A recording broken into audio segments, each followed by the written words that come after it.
We're continuing our look at Marvel Legends Wave 2 while looking at a member of the Wrecking Crew, Thunderball. Now, the reason we're looking at Thunderball is I have never seen Pile Driver.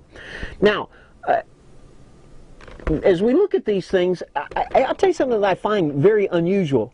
Their name is nowhere on this packaging.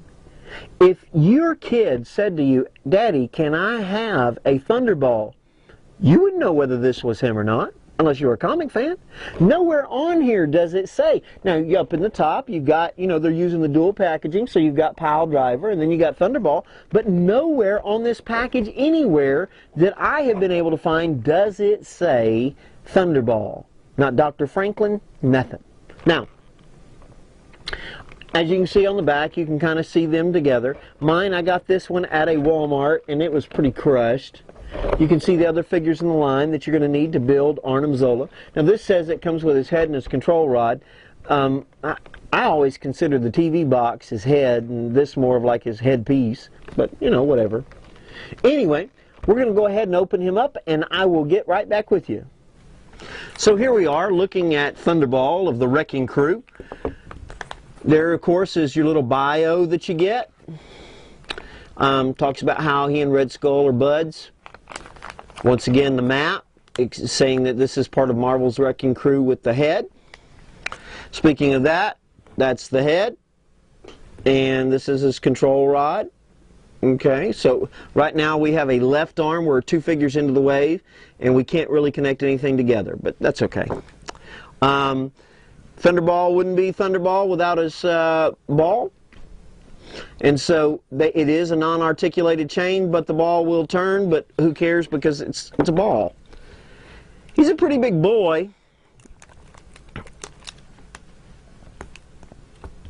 I mean, he's got some juice on him. He actually kind of reminds me of the Falcon if he wasn't so beefed up.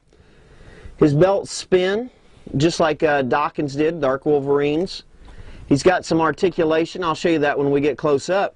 But what do you think of that sculpt? I mean, it is very Kirby-esque, isn't it?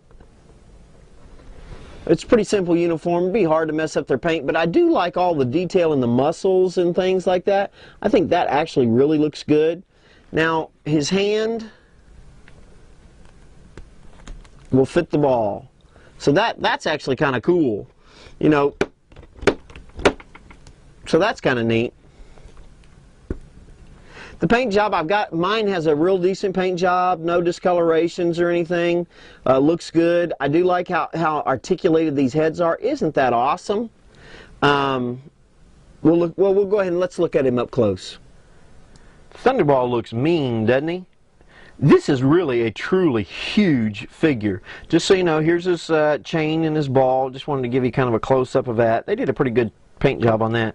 But this face, man, look at that.